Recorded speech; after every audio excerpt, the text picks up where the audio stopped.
नमस्कार, म दुर्गा त्रिपाठी। आज म कक्षा 11 को नयाँ पाठ्यक्रम अनुसार अनिवार्य नेपाली विषयको पाठ 3 संस्कृतिको नयाँ यात्रा निबन्ध शिक्षण गर्न गइरहेको छु। यस क्रममा म निबन्धकारको परिचय, निबन्धको मूलभाव, निबन्ध पठन एवं निबन्धको व्याख्या विश्लेषण गर्नेछु। संस्कृतिको नयाँ यात्रा शीर्षक निबन्धकी लेखिका निबन्धकार सुधा त्रिपाठीको परिचयतर्फ लागौं। नेपाली साहित्य आकाशकी सुप्रसिद्ध नारी हस्ताक्षर प्राध्यापक डाक्टर सुधा त्रिपाठीको जन्म माता भवानी देवी त्रिपाठीको कोखबाट विक्रम सम्वत 2015 साल जेठ 28 गते दार्जिलिङमा भएको थियो। उनका पिताको नाम जगन्नाथ त्रिपाठी हो। त्रिपाठीले नेपाली विषयमा निबन्धकार त्रिपाठीले नेपाली विषयमा एमए गर्नुका साथै नेपाली विषयमा नै विद्यावारिधि गरेकी थिइन्।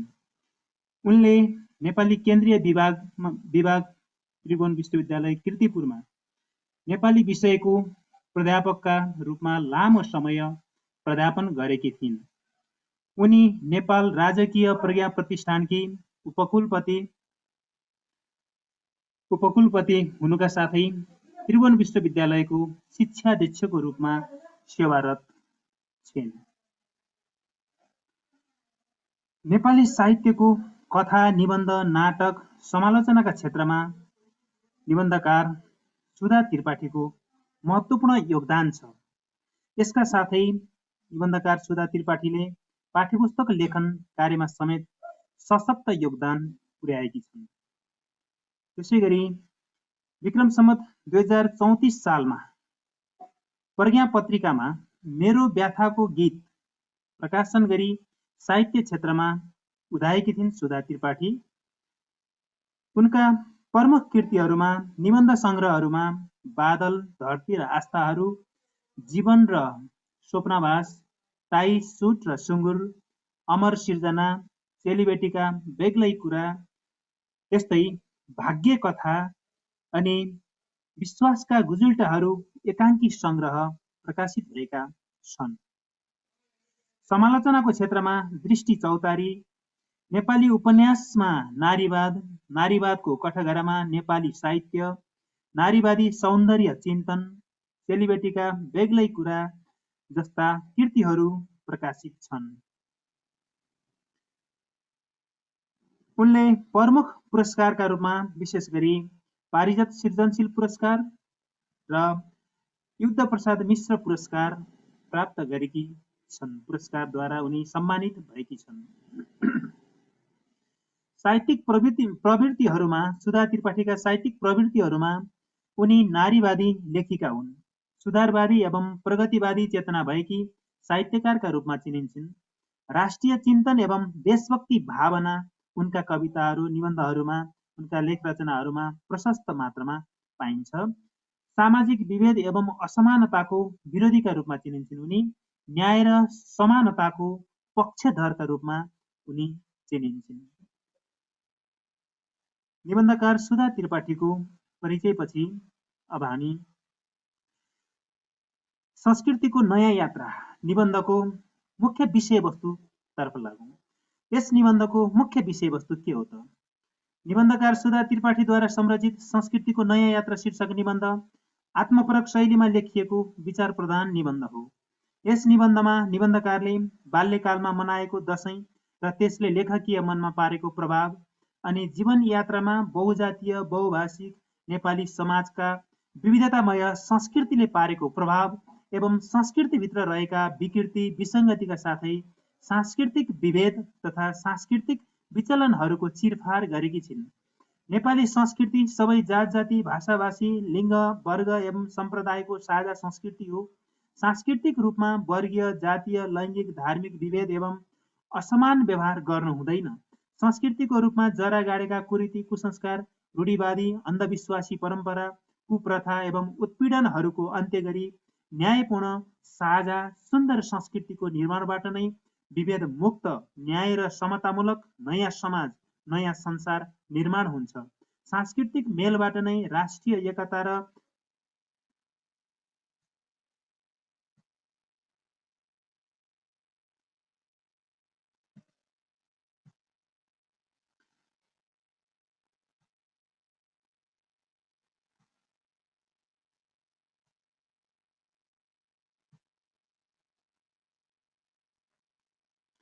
सांस्कृतिक मेलबाट नै राष्ट्रिय एकता र जातीय सद्भाव कायम भई विभेदरहित न्याय र समतामूलक समुन्नत समाज निर्माण हुनेछ, जुन नयाँ नेपालको सांस्कृतिक दिशा र गति हो अनि नयाँ पुस्ताको नयाँ मार्गरेखा हो अनि संस्कृतिको नयाँ उज्यालो यात्रा हो भन्नु नै यस निबन्धको मूल विषयवस्तु वा मूल भाव हो भन्न सकिन्छ।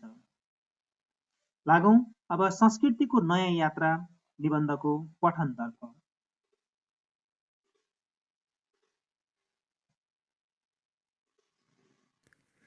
संस्कृतिको नयाँ यात्रा, सुधा त्रिपाठी। बाल्यकालको दशैंको स्मृति मेरो हृदयमा अझसम्म ताजै छ। पूर्वी नेपालको पहाडमा जन्मेकी म मेरो गाउँ झन्डै दशैंको एकल संस्कृतिमा जम्थ्यो र त्यसैमा रमाउँथ्यो।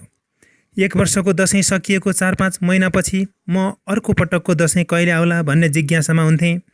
बुबा आमाको झ्याउकिरी कराएको 3 महिनापछि भन्ने उत्तर पाएपछि म झ्याउकिरी कहिले आउला र दशैं आउला भन्ने सोचमा मग्न हुन्थेँ। नभन्दै कुनै साँझ झ्याउकिरी पनि कराउँथ्यो। वर्षाले सिङ्गो पहाडलाई छोप्थ्यो। कलकल गर्दै बग्ने झरना र निलो कोशी नदी उर्लन थाल्थ्यो।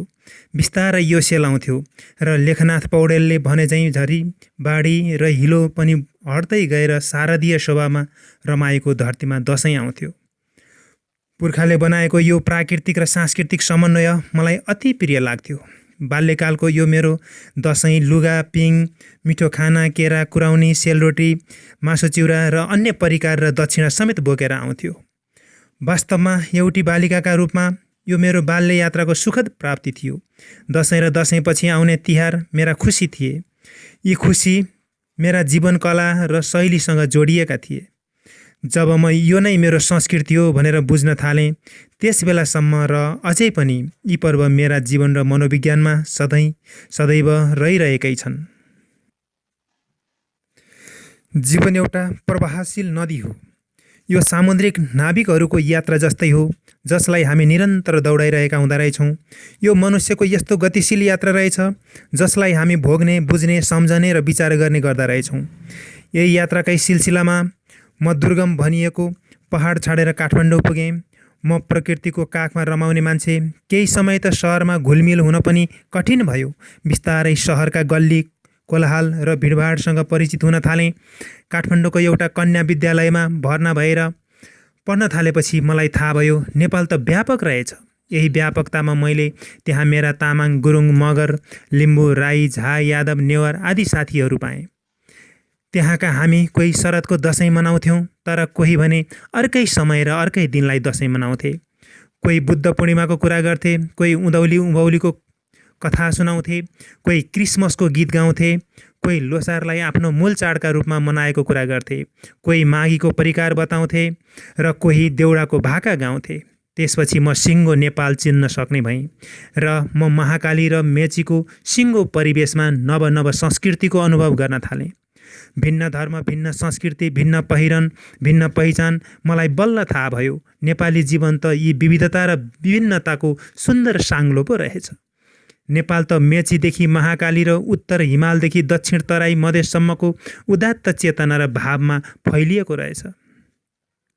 यही विद्यालयीय जीवन हो जहाँ मैले काठमाडौँको नेवार संस्कृति, मुस्ताङको थकाली संस्कृति, पूर्वको किराँत संस्कृति बुझेँ, उत्तरको शेर्पा संस्कृति, तराई मधेसको मधेसी संस्कृति, पश्चिमको मगर र थारू संस्कृति बुझेँ।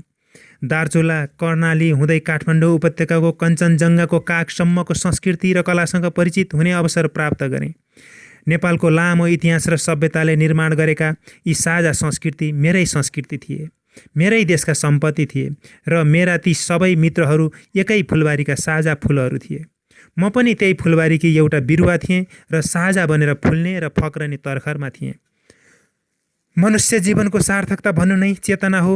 गरिब वा धनी हुनु के हो र किन मानिस गरिब वा धनी हुन्छ, यो कुरा मैले विद्यालयमा पढ्न पाइनँ, किनभने त्यो समय यस्ता विषयमा पढाउने परिपाटी नै थिएन र यस किसिमको चेतना विस्तारको वातावरण पनि थिएन। त्यस बेला क्याम्पसमा पनि यस्ता कुरा पढ्न पाइन्नथ्यो। निजी अध्ययन मेरो यस्तो जीवनबोधका लागि सार्थक समय थियो। वास्तविक ज्ञानको खोजीकै लागि म निजी अध्ययनतर्फ तानिएँ। मैले त्यहाँ पढेँ वास्तवमा मानिस जन्मदा जुन शरीर लिएर आउँछ त्यो प्राकृतिक रहेछ र त्यो त जीव वैज्ञानिक विषय रहेछ। जन्मेपछि मानिस विविध कारणले धनी वा गरिब हुँदो रहेछ र त्यही आधारमा हामी एक थरीलाई सभ्य र बौद्धिक भन्दा रहेछौँ। हामी मानिस नै अर्का थरी मानिसलाई असभ्य र मूर्ख भन्दा रहेछौँ। यस्तो भन्नु गलत संस्कृति हो भन्ने कुरा मैले बुझेँ र समाजमा धनी र गरिबको भेद गर्ने संस्कृति खराब हो भन्ने बोध गरेँ। श्रमिक वर्गको आफ्नो संस्कृति हुँदो रहेछ। त्यस्तो संस्कृति श्रममा नै फल्ने फुल्ने र फक्रने रहेछ। लोकजीवन, लोक संस्कृति, लोककथा तिनका जीवनका संस्कार थिए, संस्कृति थिए र आत्मा थिए भन्ने पनि मैले बुझेँ। श्रम तिनका जीवनको यात्रा नभएर राष्ट्रकै प्रतिष्ठा थियो भन्ने पनि थाहा पाएँ। त्यही कारण श्रमका आधारमा मान्छेको भेद हुन्न भन्ने संस्कार मैले सिकेँ। मैले श्रम गर्ने कुरा त महत्त्वपूर्ण संस्कृति रहेछ भन्ने बुझेँ र आज विश्वका श्रम, सिप र जाँगरले नै मान्छेले प्रगति गरेको रहेछ भन्ने पनि थाहा पाएँ। म महिला र मेरो एउटा छुट्टै वर्ग, मसँग एकाकार हुने वर्ग महिला। अब मैले महिलाका बारेमा कुरा पनि बिस्तारै बोध गर्न थालेँ। महिला भएकै कारण म किन उत्पीडित भएँ? यो मेरो मनमा सधैँ उब्जने प्रश्न थियो। मेरा लागि किन छाउ पडी? मेरो प्राकृतिक जीवनमा आउने मेरो शारीरिक परिवर्तन, मैले भोग्ने रजस्वलाको समय, मेरो लागि विशेष सुरक्षा, म महिला, म कमजोर जस्ता कुरा किन मान्छेमा यो भेद? किन समाजमा हामी पुरुष र महिलाको सामाजिक भूमिका भिन्न? किन मैले रात दिन काम गर्दा पनि मेरो श्रमको मूल्य भएन? खोइ मेरो पहिचान? म किन बोल्न सक्दिनँ? म यी प्रश्नहरूमा घोरिन थालेँ। मलाई लाग्यो प्रश्न गर्नु आलोचनात्मक हुनु र प्रश्नले मानिसलाई विवेकी बनाउँछ, तार्किक बनाउँछ र बुद्धि दिन्छ। प्रश्न नगरेको भए ग्यालिलियो हुने थिएनन्। गार्गी र मैत्रेयी हुने थिएनन्। अलिकति विद्रोह त चाहिन्छ नै समतामूलक समाज बनाउन। मैले मङ्गला देवी सिंह साना प्रधान सम्झेँ। मैले राजराजेश्वरी, योगमाया र विद्रोही धेरै महिलाहरू सम्झेँ। यो समानताका यात्रामा मैले धेरै पुरुषहरूलाई सम्झेँ जो महिलासँग मिलेर न्यायपूर्ण साझा संस्कृतिको निर्माण गर्न चाहन्थे। यस महान स्वतन्त्रताको यात्रालाई पूर्णता दिन चाहन्थे। मैले यस यात्रामा सामेल भएर आवाज दिएँ। देशमा लोकतन्त्र आयो, देशमा गणतन्त्र आयो। संविधानले सांस्कृतिक पहिचान पनि स्थापित गर्यो। समानताका विषय ल्यायो, तैपनि हामीले न्याय खोज्नु छ, संविधानको कार्यान्वयन खोज्नु छ र सुन्दर संस्कृतिको निर्माण गर्नु छ। हामीले प्राप्त गर्ने न्याय पनि यही हो। नयाँ नेपालको सांस्कृतिक दिशा र गति पनि त यही हो। म बारम्बार सम्झन्छु, घोरिन्छु र चिन्तित पनि हुन्छु। भावुकता मेरो दिमागमा सधैँ किन यसरी खेल्छ र खेलिरहन्छ? समाजमा किन यस्तो संस्कृति बन्यो र बनाइयो? मान्छेको भेद किन जन्मियो? रङ्गको भेद, वर्णको भेद, जातिको भेद, लिङ्गको भेद, यी भेदबाट मुक्त समाज कसरी बन्ने र बनाउने? सभ्य र विकसित भनिएका कतिपय देशमा पनि आजसम्म एक जातिले रङको आधारमा अर्को जातिमाथि दमन गरेको समाचार सुनिएकै छ। हामी पनि कता मुक्त छौँ र? किन यस्तो भएको होला? समाजमा श्रम विभाजनले मान्छेलाई भिन्न भिन्न काम गर्ने बनायो। हामीले त्यही आधारमा जात बनायौँ। त्यसैका आधारमा विभेदको परम्परा सुरु भयो। कोही दलित भयौँ, कोही ब्राह्मण, कोही जनजाति। हाम्रा आफ्ना संस्कार छन्, हाम्रा आफ्ना परम्परा छन्, हाम्रा आफ्ना खानपान छन्, हाम्रा आफ्ना वेशभूषा छन्। हाम्रो रङ भिन्न छ। कोही काला हौला, कोही गहुँ गोरो। हाम्रो अनुहार भिन्न होला। कसैको नाकको उचाइ फरक होला, कसैको आँखाको आकार र स्वरूप भिन्न होला। म फेरि घोरिन्छु, अतालिन्छु र सोध्छु, यही आधारमा मानिस भेद किन? मनुष्यको मनुष्यत्व र मानवको मानवता नै सबभन्दा ठुलो कुरा हो। धर्म पनि यही हो, कर्तव्य पनि यही हो। समाजले सामाजिक सांस्कृतिक विषयलाई भेदको विषय बनायो। हामी छुट्टियौँ, हामी टुक्रियौँ, हामी भिन्न भयौँ र हामी मनुष्यले नै यी भेद जन्मायौँ। यो भिन्नता मान्छेले जन्माएको भिन्नता हो, नत्र मानिस एकै हो। हामी सबै प्रकृतिका साझा सन्तान हौँ, साझा वरदान हौँ। संस्कृति हाम्रो परिचय हो, हाम्रो पहिचान हो र हाम्रो अनुभूति हो। संस्कृति हाम्रो बोल्ने, विचार गर्ने र बाँच्ने तरिका पनि हो। हाम्रो संस्कृति बच्नुपर्छ, बाँच्नुपर्छ। त्यसैले हाम्रा सांस्कृतिक मूल्यहरू बाँच्नुपर्छ। दसैँ हाम्रो संस्कृति हो, तिहार हाम्रो संस्कृति हो। तीज, बुद्ध पूर्णिमा, छठ, उँधौली, उँभौली, लोसार, गौरा, माघे, सिरुवा, क्रिसमस, ईद सबै हाम्रा संस्कृति हुन्। सभ्यताको यस यात्रामा म बारम्बार सोध्छु र सोध्छु, यस्ता सुन्दर अवसरलाई हामीले सदुपयोग गर्नै पर्छ। संस्कृतिका नाममा लिङ्ग, वर्ग, रङ, भूगोल, जाति, धर्मका आधारमा हुने भेद विकृति हुन्। ती कुरा हट्नुपर्छ र संविधानले यसको सुनिश्चितता पनि गरेको छ। म बाँचेको पृथ्वी साझा छ, हाम्रा भावना साझा छन् र मन साझा छ। सभ्यताको यात्रामा कोहीलाई दमक बनाइयो, कोही दमित जस्ता भइयो बनाइयो, कोही मूलमा र कोही बहिष्कारमा परे जस्तो पनि भइयो। यस्तो संस्कृति नभएर विकृति हो। हामी न्यायपूर्ण समाजको निर्माणको यात्रामा छौँ र यस यात्राको निरन्तरतामा पनि छौँ। बाल्यकालमा दसैँ मनाउन मामा घर गएको स्मृतिमा अटाएको मन पङ्ख फुक्का छ आज। वीरगन्जको यात्रामा देखेका धानखेत र चौधरी काकाको घरको माघीको माछा र परिकार आज पनि मेरो स्मृतिमा ताजै छ। सिराहाकी यादव साथीको घरमा छठ पर्वको अतिथि बनेको अनुभूति पनि जिउँदछ। उदयपुरकी राई बहिनीको परिवार र तिनको संस्कृतिले पनि लोभिएकै हुँ। रोल्पाका मगर साथीको घरमा पनि पुगेकी हुँ र त्यहाँको संस्कृतिको परिचय पनि पाएकै हुँ। धेरै समयपछि बर्दियामा मनाएको माघीले पनि मलाई तानेकै छ। हामी के हिमाल, के तराई, के पहाड एउटै साझा संस्कृति निर्माणको समयमा छौँ र भिन्नता र भेदबाट मुक्त समाजको निर्मितिमा छौँ। मेरो 6 दशक लामो यस यात्रामा परिवर्तन देखेकी छु र रमाएकी पनि छु।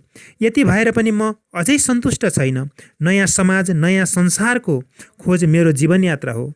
यो यस्तो यात्रा हो जसले सांस्कृतिक सत्यलाई स्वीकार गरोस् र सांस्कृतिक न्यायलाई स्थापना गरोस्। वसुधैव कुटुम्बकमको संस्कृतिलाई स्थापित गरोस्। एउटा उज्यालो बाटोको यो यात्रा निरन्तर र अविचलित गतिमा अघि बढिरहोस्। म त यस यात्राकी साक्षी मात्र हुँ। अबको नयाँ पुस्ताले नयाँ बाटो बनाओस्। नयाँ पुस्ता एउटा नयाँ उज्यालो हो र तिनका आँखामा मैले देखेको उज्यालो ज्योति यही हो। संस्कृतिको नयाँ यात्रा निबन्धको मूल भाव र विश्लेषण गर्नतर्फ अब लागौँ।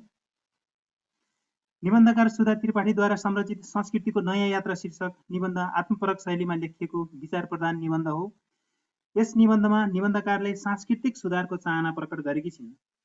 संस्कृति मानिसको जीवनशैली हो अनि राष्ट्रिय मौलिक पहिचान हो। जात जाति एवं समुदायको चिनारी अनि सामाजिक एकताको कडी पनि हो संस्कृति। भाषा, साहित्य, धर्म, कला, चाडपर्व आदिको समग्र रूप हो संस्कृति। नेपाल बहुजातीय, बहुधार्मिक, बहुभाषिक देश भएकाले नेपालको राष्ट्रिय संस्कृति नै विविधतामय भएको अनि विविधता नै नेपाली संस्कृतिको मूल पहिचान हो।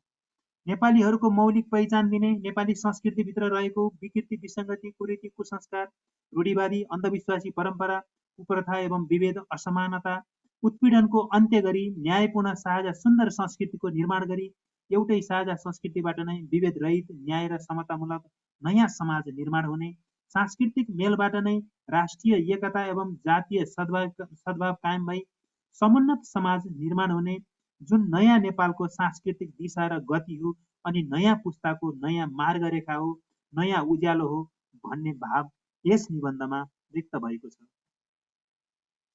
यस निबन्धमा निबन्धकारले बाल्यकालीन स्मृतिलाई सजाउँदै राष्ट्रिय चाड दशैंको रमाइलो अनुभूति प्रकट गरेकी छिन्।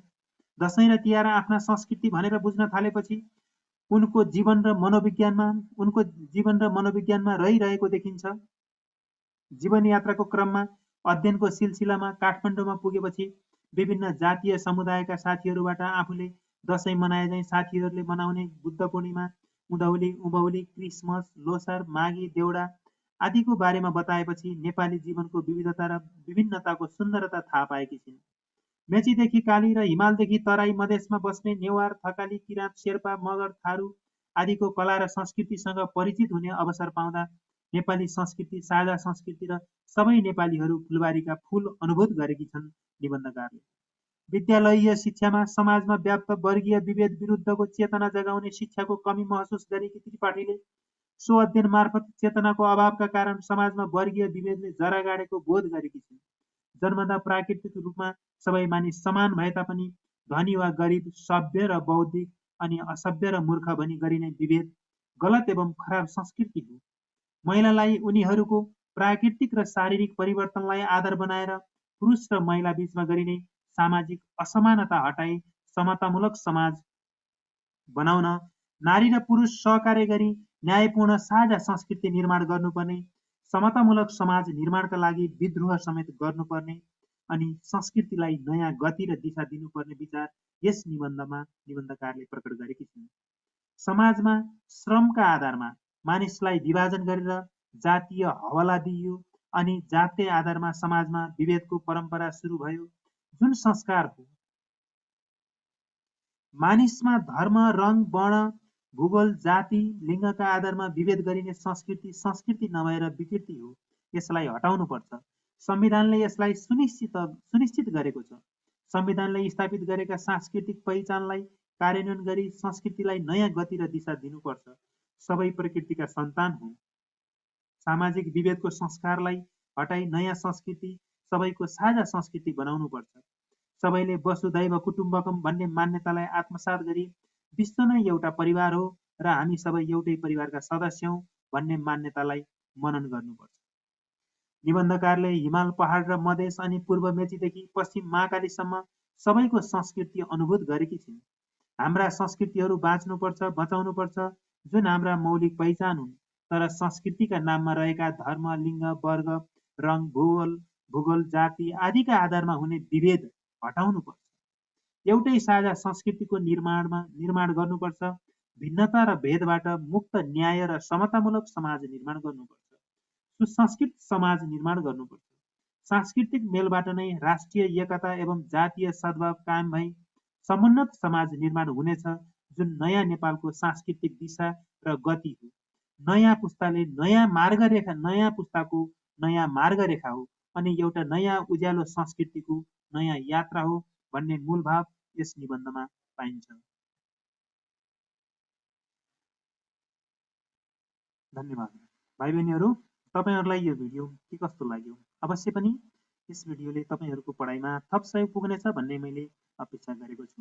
अन्य पाठहरूको विश्लेषण, प्रश्नोत्तर एवं सम्पूर्ण अभ्यासका प्रश्नहरू हल गरिएको भिडियो हेर्नका लागि, व्याकरण अभ्यास हल गरिएका भिडियोहरू हेर्नको लागि यस युट्युब च्यानललाई सब्स्क्राइब गर्नुहोला। सब्स्क्राइब लेखेको रातो बटन थिच्नुहोला अनि राम्रो लागेमा लाइक, कमेन्ट र सेयर गर्न पनि नभुल्नुहोला।